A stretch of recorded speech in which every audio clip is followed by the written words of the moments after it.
नमस्कार दोस्तों, आपका स्वागत है हमारे YouTube चैनल GRV न्यूज़ में। जैसा कि आप सभी लोग जानते हैं कि इस चैनल पर देश दुनिया की 10 बड़ी और महत्वपूर्ण खबरों की अपडेट सबसे पहले आती है। इसी के साथ चलते हैं सबसे पहली बड़ी खबर की ओर। बजट सत्र, पीएम मोदी की विपक्ष से सहयोग की अपील, कहा सरकार हर मुद्दे पर बात करने को तैयार। बजट सत्र के शुरुआत से पहले ही प्रधानमंत्री नरेंद्र मोदी ने विपक्ष से सहयोग की अपील की है। इसके साथ ही उन्होंने भरोसा दिलाया है कि सरकार सभी मुद्दों पर चर्चा के लिए तैयार है। प्रधानमंत्री ने कहा कि भारत के उज्जवल भविष्य के लिए यह दशक बहुत ही महत्वपूर्ण है। प्रधानमंत्री ने कहा कि पिछले साल देश को कई मिनी बजट मिले, यह बजट भी उसी सीरीज का एक हिस्सा माना जाए। इसी के साथ अगली खबर, पीएम मोदी के आदर्श गांव नागेपुर में कृषि कानूनों के खिलाफ सड़क पर उतरे किसान। वाराणसी के मिर्जा मुराद स्थित प्रधानमंत्री नरेंद्र मोदी के आदर्श गांव नागेपुर में कृषि कानूनों के खिलाफ किसान और गांव वाले सड़क पर उतरे। दिल्ली में आंदोलन कर रहे किसानों के समर्थन में आवाज़ बुलंद की गई। लोक समिति के कार्यकर्ता और ग्रामवासियों ने किसानों की मांगों को लेकर पुतले के साथ गांव में रैली निकाली। नंदघर के सामने धरना प्रदर्शन किया। आक्रोशित किसानों ने किसान विरोधी सरकार का पुतला फूंका और नए कृषि कानून की प्रतियां जलाकर विरोध जताया। वाराणसी से सांसद बनने के बाद प्रधानमंत्री नरेंद्र मोदी नागेपुर को गोद लेते हुए आदर्श गांव घोषित किया था। इसी के साथ अगली खबर, महबूबा मुफ्ती का केंद्र पर वार कश्मीरियों को आतंकित कर खामोश करने के तरीके का अन्य हिस्सों में भी कर रहा इस्तेमाल। पीडीपी प्रमुख महबूबा मुफ्ती ने भाजपा नीति केंद्र सरकार पर आरोप लगाया कि वह कश्मीरियों को आतंकित कर खामोश करने के तरीके का किसान आंदोलन और देश के अन्य हिस्सों में भी बखूबी इस्तेमाल कर रही है। महबूबा ने एक ट्वीट में कहा कि दमनकारी कानूनों के जरिए कश्मीरियों को आतंकित कर खामोश करने के भारत सरकार के तरीके को देश के अन्य हिस्सों में भी विस्तारित किया जा रहा है। उन्होंने अपने ट्वीट में आगे लिखा, चाहे यह CAA संशोधित नागरिकता कानून हो या फिर कृषि कानून के खिलाफ प्रदर्शन हो, दोनों को ही राष्ट्र विरोधी करार दे दिया गया है। इसी के साथ अगली खबर, दुनिया भर में भारत की जय जयकार से ड्रैगन के कलेजे पर सांप लौटा। कहने लगा हमारी वैक्सीन डिप्लोमेसी की नकल। संकट के इस दौर में जिस तरह से हिंदुस्तान ने पड़ोसी समेत कई अन्य देशों को मुफ्त वैक्सीन देकर मदद की है, उससे पूरी दुनिया में भारत की जय जयकार हो रही है। दुनिया भर में भारत की हो रही वाहवाही ने चीन को भी अपनी वैक्सीन डिप्लोमेसी में बदलाव करने को मजबूर कर दिया है। भारत की वैक्सीन डिप्लोमेसी को देखकर चीन ने पाकिस्तान के अलावा कुछ अन्य देशों को मुफ्त वैक्सीन देने का मन बनाया है। पाकिस्तान को 5 लाख वैक्सीन देने का वादा करने वाले चीन ने श्रीलंका को 3 लाख कोरोना टीके मुफ्त में देने का वादा किया। इसी के साथ अगली खबर, इस साल 7.7% गिर सकती है GDP। वित्तीय वर्ष 2021-22 में GDP 11% रहने का अनुमान।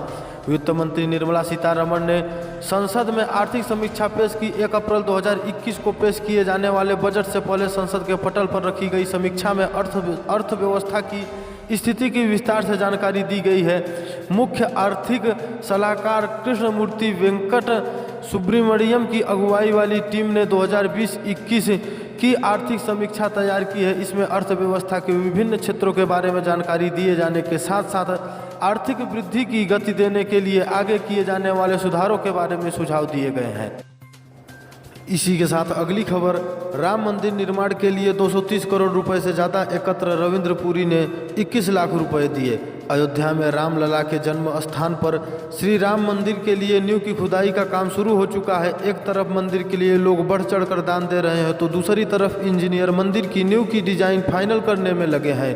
उम्मीद की जा रही है कि अगले महीने नींव की डिज़ाइन तैयार होते ही मंदिर का निर्माण तेज गति से शुरू हो जाएगा। श्री राम जन्मभूमि तीर्थ क्षेत्र ट्रस्ट के स्वामी गोविंद देवगिरी ने बताया कि देश भर से निधि सम्मान अभियान में मंदिर के लिए 230 करोड़ रुपए से ज़्यादा एकत्र हो चुके हैं। हरिद्वार के भारत माता मंदिर में उन्होंने कहा कि समाज के सभी क्षेत्रों से मंदिर निर्माण के लिए स्वैच्छिक योगदान हो रहा है। अगली खबर, यूपी पंचायत चुनाव 20 फरवरी तक जारी हो सकती है। आरक्षण की सूची 24 जून से पहले होंगे चुनाव।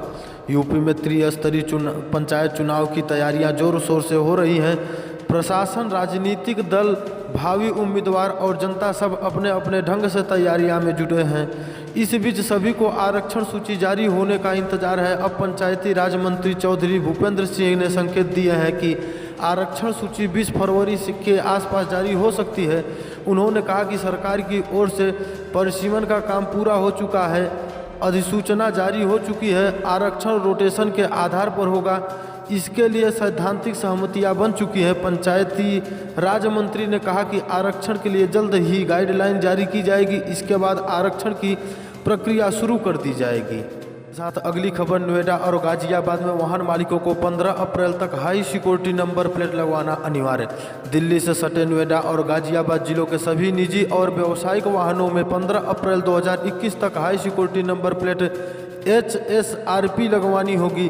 तय समय सीमा में नंबर प्लेट नहीं लगवाने पर संबंधित वाहनों के चालान किए जाएंगे। Association of registration plates manufacturers of India की शिकायत पर विशेष सचिव ने दिशा निर्देश जारी किए हैं। इसमें 15 अप्रैल 2021 तक राजधानी से लगे राज्य के सभी जिलों जैसे गौतम बुद्ध नगर व गाजियाबाद आदि के हर वाहन मालिकों को अपने वाहनों में हाई सिक्योरिटी नंबर प्लेट लगवानी होगी। इसके साथ ही प्रदेश के सभी जिलों के व्यावसायिक वाहन मालिकों को भी 15 अप्रैल तक ही हाई सिक्योरिटी नंबर प्लेट लगवानी होगी। ऐसा नहीं होने पर परिवहन विभाग द्वारा सख्त कार्रवाई की जाएगी। यहीं पे समाचार समाप्त होता है। इसी प्रकार के समाचार को पाने के लिए इस चैनल को सब्सक्राइब करें और ज़्यादा से ज़्यादा शेयर करें।